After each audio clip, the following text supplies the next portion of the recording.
3, 2, 1, showtime. Hey, buddy. Hey, everybody. Welcome to the podcast that has eventually come to the very end of a very long, hard, tired year, and I can't even spit that out properly, which adds further weight to my claim. How are you going, buddy? How are you going, all you bludgers listening to us today? I'm good. As you know, I'm in sunny Tasmania, where it Yeah. snowed. It didn't snow here, but it snowed in Tasmania, and where it's cold one day, colder the next. Very good. So this episode, for all you listeners or viewers out there, our very few that are out there, uh, listen, I know it's been a long and hard year. Yeah, Kick back with a beer or listen to the podcast Yep. in the car, driving anywhere you are. Yeah. Because you know what? You deserve to take this time off yeah, to listen to a couple of hacks like ourselves, yeah. because your year has been stressful enough. Stressful. Needless to say, we are going to do a sporting year in review for Yep. 2025. Yep. So what did we call it? The year that was 2025. Absolutely. Sounds good to me. Listen, there's no better place to kick it off than with the cricket. Yeah.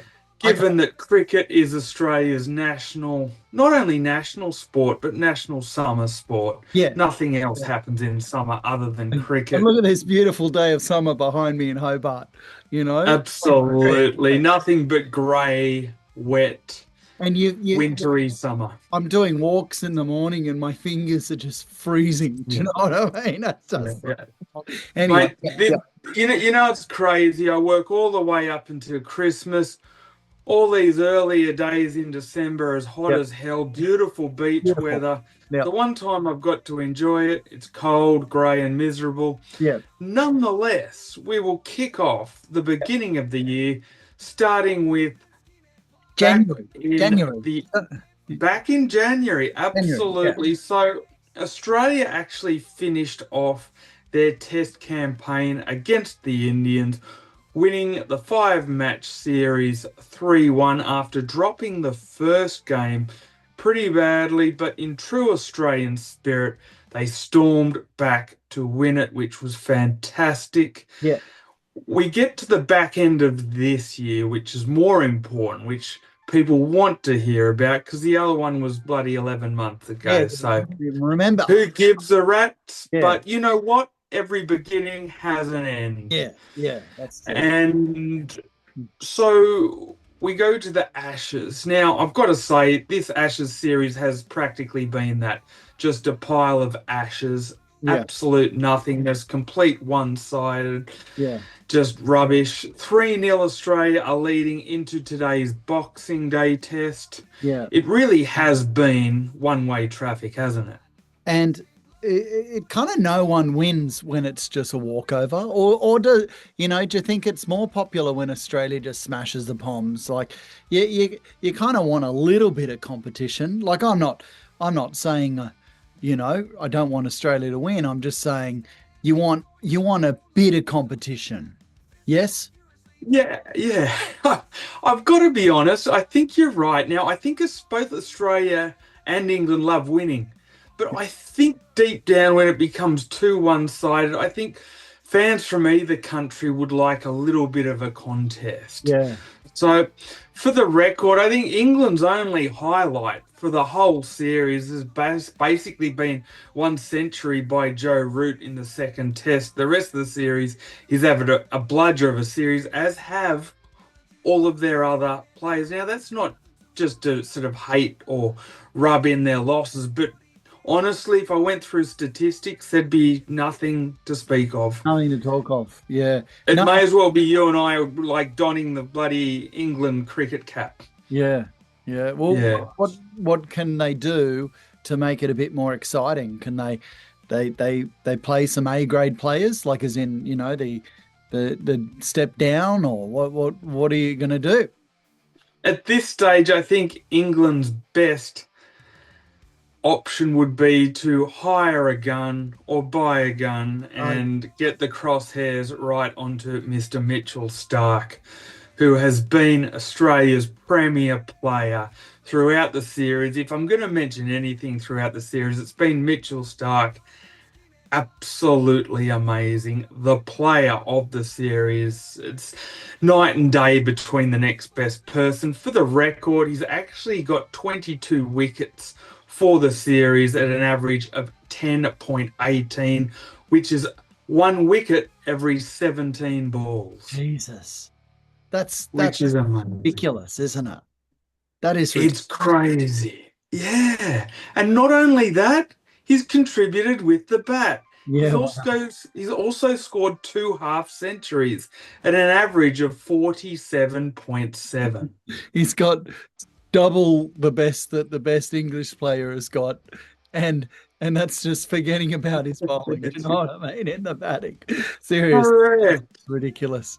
Yeah, I mean, maybe they should just advertise Mitchell Starc versus England instead of Australia versus England. Yeah. So I just want to mention now. Good. Yeah. So you go. No, that's it. He's twice as good. One player is twice as good as the whole English team. Oh, absolutely. Our other shining lights have been Travis Head with 200s for the series. Now, he didn't start out the series as an opener. They put him in opening position.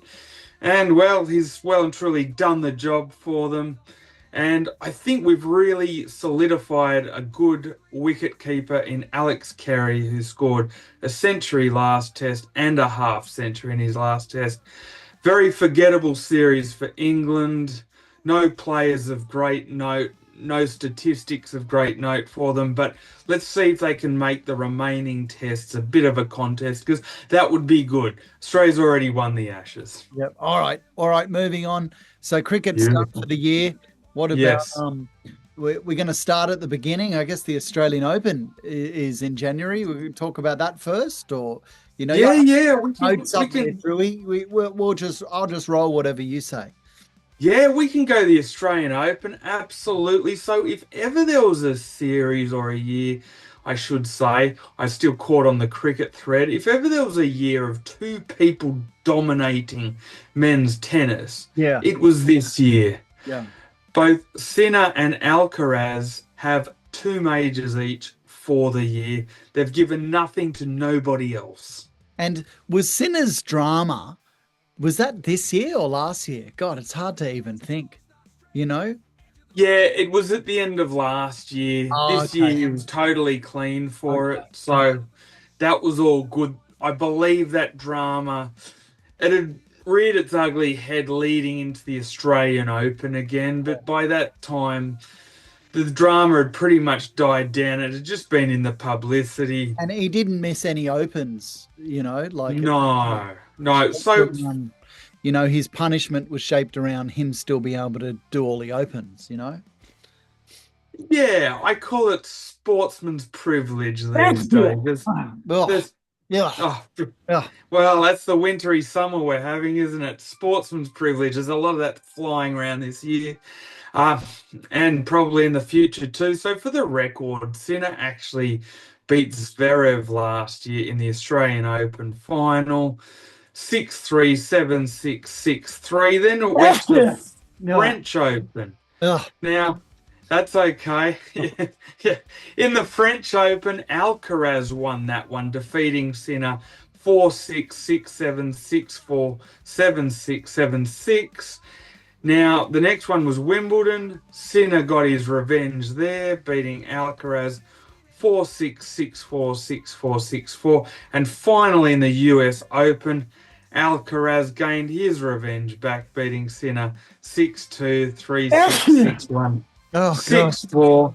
And apart from your hectic sneezing, it has been nothing but the Alcaraz and Sinner show for tennis in 2025. But plenty of talk of, there's still the talk of, can the Joker get one more?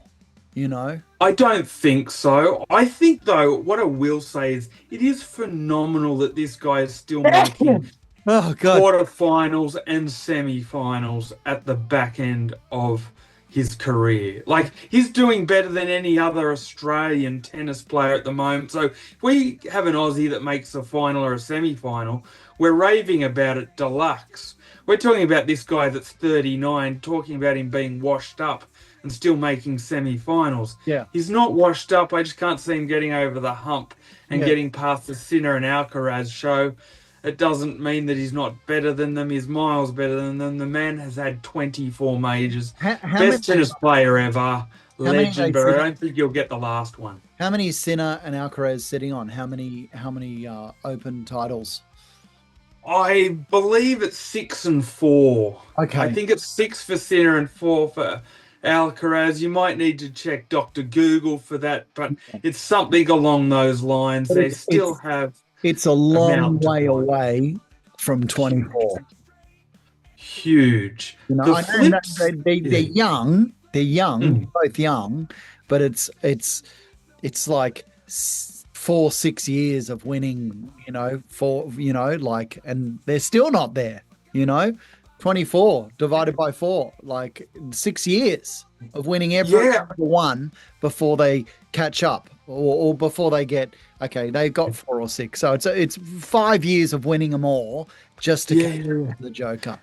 Yeah, it's a phenomenal record. It Yeah. is just a Mount Everest type record. But So it's somewhat achievable.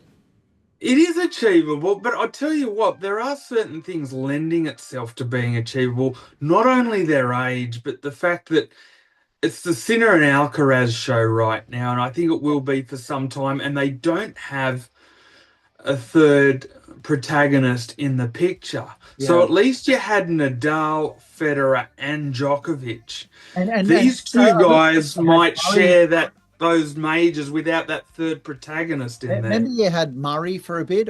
There was a bit of Yeah. top 4 for a year or two as well, and Yeah. top 3, and then they just dropped off.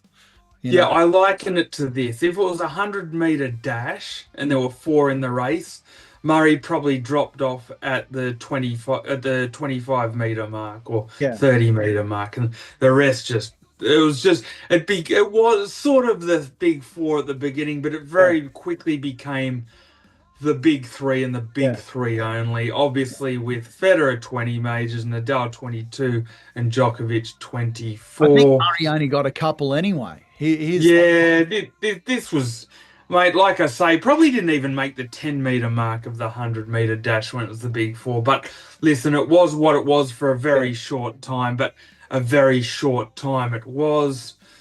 Shout out to the women to show I'm not a complete misogynist. Congratulations this year to Irina Sabalenka, who won the Australian and the US Open, Coco Gauff, who won the French Open, and Iga Swiatek, who won Wimbledon. Okay, that's tennis. So next year for tennis, I mean, wouldn't it be bittersweet for the Joker to get 25 wins at the Australian Open? Like, it'd be so good for tennis, but so good for the Joker, and so good for it to happen in Australia. We haven't really mentioned too much of this, but he had all the drama with the vaccinations and this, and asking to leave Australia and all That's this. 4 or 5 years ago. I know it's 4 or 5 years ago, but it still would be bittersweet. It's still. Oh, yeah. I think he's moved on. And to be honest, I think the rest of the public have moved on. Yeah. But I do have my fingers, toes, and testicles crossed for Djokovic to reach his 25th major, because as huge as 24 is, in Australia, as good as 24 majors is, 25 just sounds that bit better and bit rounder and bit bigger. Yeah. So anyway, we'll see how that goes. Cricket done, tennis done. Yes. Well, how about we go in for a bit of NRL? Yeah, rugby league, greatest game in the world. Yes. I mean, at the start of the year, we were all like, it's going to be Panthers, it's going to be Storm, and Storm were there the whole way. But the real biggest news in rugby league. Sure, you could say Brisbane winning it. That was big. Sure, Reece Walsh becoming a superstar. That's big. But it was the Panthers coming last that was probably the biggest news. Yeah, for 12 rounds in, and then they came on their big magical surge towards the end and actually made the preliminary final, which was Yeah. amazing, given that they were coming last after 12 rounds. A huge shout out to the Brisbane Broncos who won it. As much as I hate this because I hate Queensland and I don't shy away from that, but absolute credit where it's due. Also, to make the grand final, Brisbane were behind 14-0 against Penrith at halftime and came out and won the game. And that is incredible. And now, I hadn't seen this for a long time. People talk about when teams sort of find that extra spirit. Now, I always rubbish the Queensland spirit. I still think it's a massive myth, but I am going to say for this semi-finals, I can taste some vomit in my mouth. Yeah. The Broncos had it in spades. Yep. So, for the record, they were behind against Canberra by 16. Right. They were behind by Penrith at halftime by 14.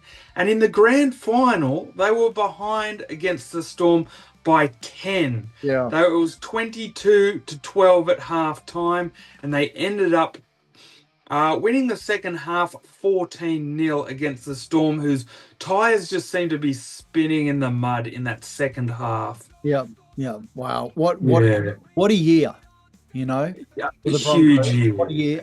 And they didn't do well. Was it last year they didn't do well and they got they missed the semi-finals completely last year. It felt like Kevin Walters had completely lost the dressing room, but be that as it may, I actually felt that he deserved a second chance at coaching, given the fact that they had lost the previous year to the Panthers and only lost in the last 3 minutes. Yeah. Thanks to Nathan Cleary, who literally in that grand final became a one-man band in a short space of like 20 minutes at the back end of the game. But I thought, crazy move. What are you doing? But hey, I can't argue it. Madge Maguire, first year as Broncos coach, picks up the title, picks up the women. Thanks for coming. And I know I mentioned it before, Reece Walsh is such a marketable hero, you know? Absolute superstar. The way he played that grand final, the try he scored, the try-saving tackle, and I'm completely buying into all of that toilet water rubbish that he does, holding his hands up to his mouth. Now, at the start, I'm like, what a goose, but I'm buying in now. Yep. We're drinking the toilet water. We're drinking the Kool-Aid. We're drinking the toilet water, and everybody is. Everybody is. You know, for everyone else, it's Powerade and Gatorade. For Reece Walsh, it's 100% toilet water. And it works. That guy was on fire. Yeah. He should bottle it and sell it. Yes, absolutely. Toilet water would sell. Not yes, it would sell. I actually think that Reece Plumbing should probably try and get him on board as an ambassador for their company. Yes. Just a shout out there. Yeah. Geez, that's good thinking. Okay, so rugby league was a really good year for rugby league, not a good year for Manly. What's going on? Manly has been shit now for a decade. Yeah, look, I love Daly Cherry Evans. For him, now, for the record, we're both Manly supporters. We won't make this too long on Manly, but for the record, I kind of think that I wouldn't say Daly Cherry Evans wasn't trying. He certainly was. He just looked like a player who had been at the club for 15 years and had kind of had enough. He looked tired and emotionally drained by the end of the season. Also, I'm not too fussed or keen, I should say, on having Anthony Seibold at the helm as a coach. Any club who hires somebody whose last tenure in the NRL gained them a wooden spoon has rocks in their head. If that's going to be any organisation to instill such a coach, it's going to be the bloody Manly Sea Eagles. You idiots, give yourself an uppercut or a triple. Yeah. Oh, well, we're not going to do we'll do a predictions early next year for Yeah. Rugby League 2026. Yes. Yeah. Already, stuff's not looking good for Manly. You know? No, it's not, but we'll see how we go. I don't mind the one shining light. I don't mind the signing of Jamal Fogarty at halfback. And they got Hetherington from Brisbane, who will be in the forward. So he's coming off a premiership win. So a couple of small little glimmers of light there. But, as disappointing as it was, I think the team that should feel most disappointed this year, probably the Canberra Faders. After having such a huge year, minor premiership, going out in straight sets. Yeah. I think they'll be better for the run this year. They'll learn a lot from this year. We'll see how they go next year. But be that as it may, congratulations to the Brisbane Broncos. You absolutely killed it in the men's and you won it in the women's. Yeah. So there you go. Okay, so cricket done, tennis done, rugby league done. Yes. AFL, and then boxing? Yeah, then boxing. Okay. So in the AFL, the Adelaide Crows, not a team in the grand final, but there was a double in two sporting codes this year. Yes. Minor premiers going out in straight sets. Yes. The Canberra Faders and the Adelaide Crows for the AFL. Right. No, both clearly ahead, pack leaders of those competitions, and that doesn't happen that much. The minor premiers being ahead going into finals time by so much, lose the games in a row. And not just by a little, they were easily the teams of the regular season, easily. Yeah.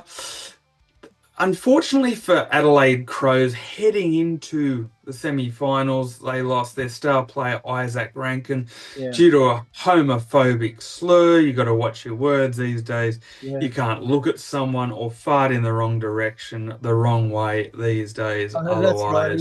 Then all the Snoop Dogg. Remember the Snoop Dogg? Yeah, you got a whole collection of gaslighters and virtue signalers and tub thumpers, all with their pitchforks, yada, yada, yada.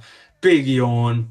Doesn't matter. Anyway, what happened in the end? A better, bigger show, the grand final for the AFL, definitely. 100%. It was huge. It really was huge, I'm more of a team Teddy Swims, but Snoop did okay. No, Snoop killed it. Snoop was good.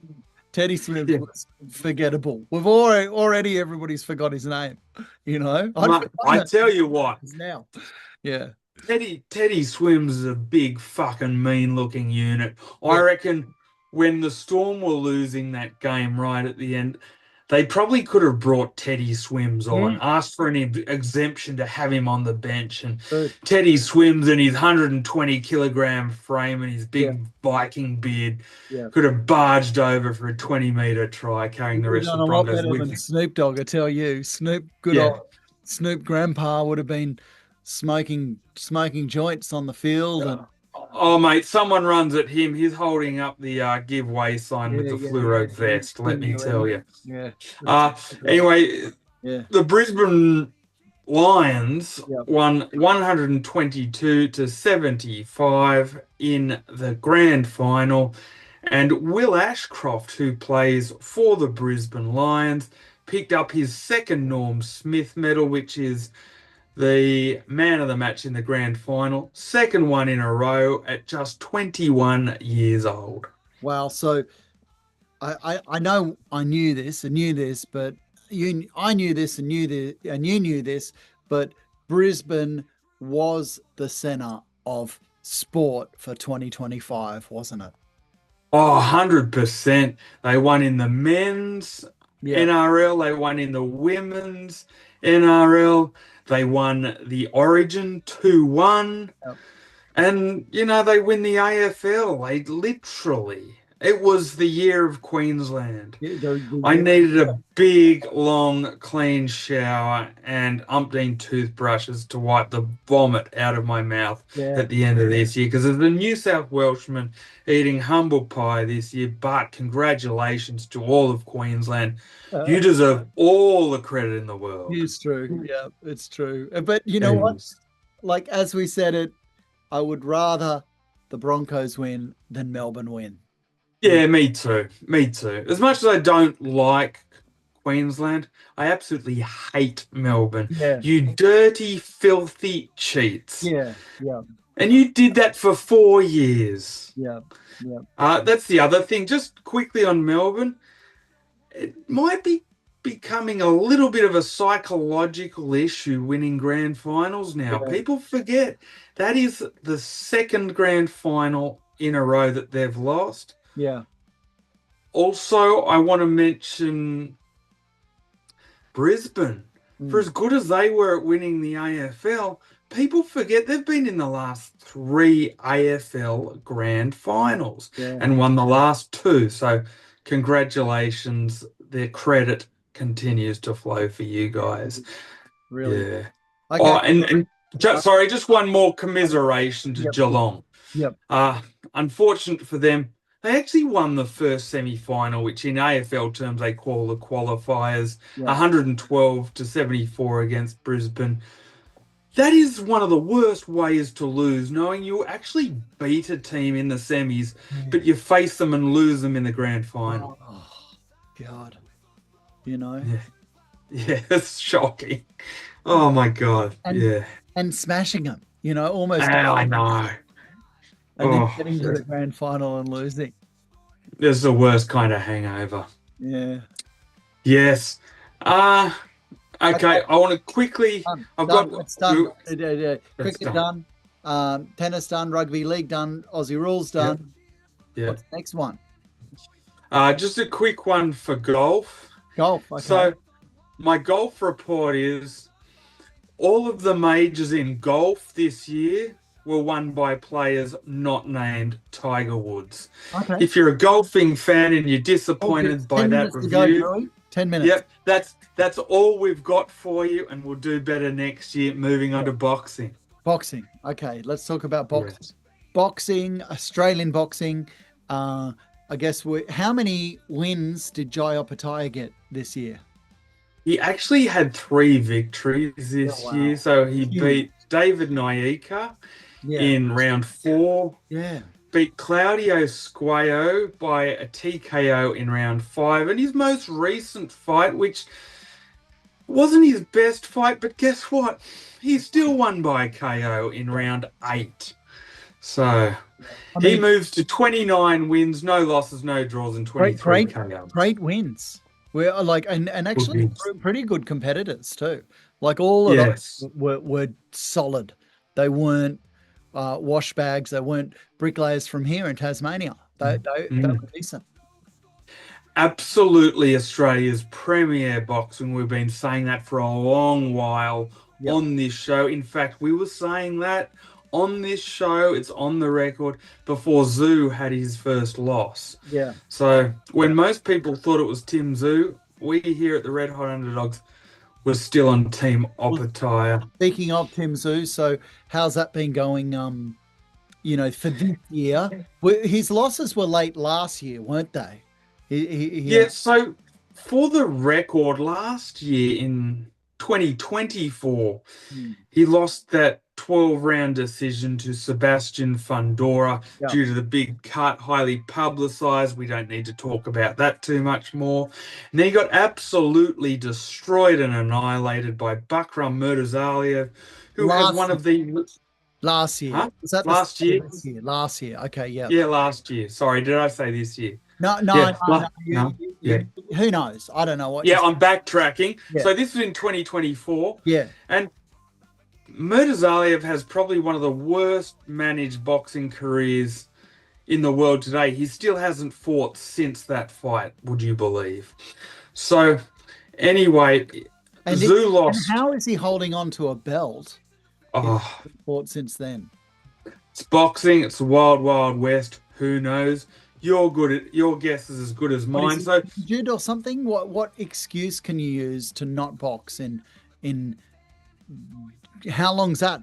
Way over. I don't know, mate. Honestly, let me tell you, the commissions, the sanctioning bodies, the ruling bodies, they make zero sense. I'm not even going to attempt to try and reconcile with why or how Yeah. right now. But what I will say is getting on to that situation. So he had those two huge stumbles in 2024. Yep. Early in 2025, Zoo came back with a TKO of Joey Spencer, the man with the whitest name in the boxing universe. Yeah. He destroyed Spencer in 4 rounds. That Spencer was a wasn't waste a of time to that bring it wasn't over here.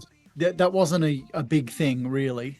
No, it was in Zoo Castle, Yeah. and he just destroyed him in 4. And look, Spencer was just out here as a patsy to get a name on Zoo's record. He was probably a little bit too hopeless. You would have wanted someone with a bit more of a sturdy test at that point. Then And then, Fundora again, right? Was it then Fundora? then unfortunately, in the middle of the year, Yeah. Zoo ran into Fundora again. He actually quit on his stool after the 7th round. Yeah. Tim Zoo, and that goes down as an 8-round TKO for Fundora because the contest was about to start in the 8th round. Now, people aren't going to like me saying Zoo quit, but he did. Yeah. He was getting battered from pillar to post like a red-headed stepchild. He'd been knocked down in the 1st round. That fight was all one-way traffic, and it was pretty humiliating for Zoo. He lives to fight another day.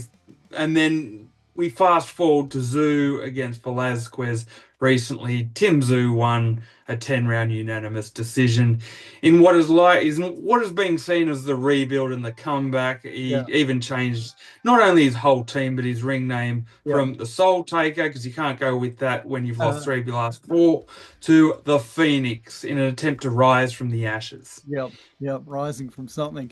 But Yeah. so two wins off not that good competitors and one loss to a really good competitor that he'd already lost to. So not really a good year for Tim.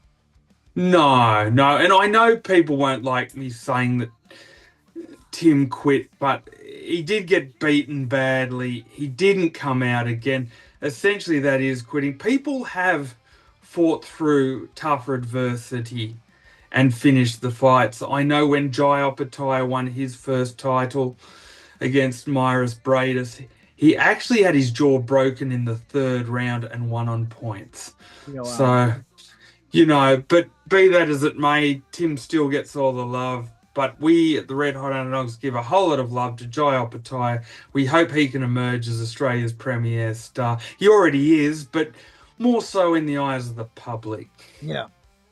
Okay. Yeah. That's boxing. So that's pretty much all the sports that we talk about at the Red Hot Underdogs. Yeah. Just on a side note. Yeah, like remember we went to Bathurst? That was fun. Bathurst was fun. Not that we're real great big rev heads. Just one more thing on the boxing. Yep. Terence Crawford has retired. Okay. The 3-division undisputed champion. He won undisputed, which means all the belts at certain divisions at light welterweight, super middleweight. He won titles in 5 different divisions, finished with 42 wins, no losses, no draws, and 31 KOs. And his last fight was a unanimous decision win over Canelo Alvarez. You can't do too much better than that. Yeah, great. Well, there's big things to happen for 2026, right? In boxing. Yeah, absolutely. In Australia, absolutely. Boxers, but it's all Jai, and followed not closely at all, followed by Tim and Nikita way down here. Yeah, we've still got the Nikita Zoo and Michael Zarafa fight for what that's worth. Yeah. So that's something to look forward to, and plenty to look forward to in 2026. Go you Sea Eagles. I'm still glass half full.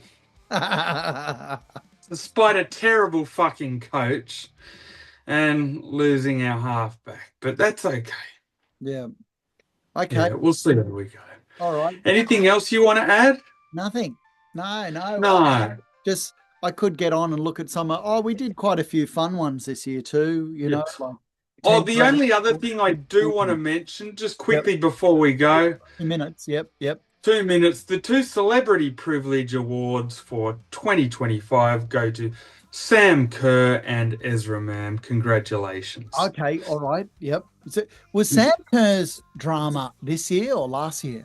Yeah, it was last year, but the court case was actually this year, where she was found not guilty after her missus kicked the cab window open, kicked it, crushed it, smashed it, and then Sam Kerr threw up on the door and inside the cab, putting a great big Ken Doan mural on the side of the cab, and somehow felt entitled. And she was unsurprisingly found innocent and quite unapologetic afterwards to the cab driver and the policeman.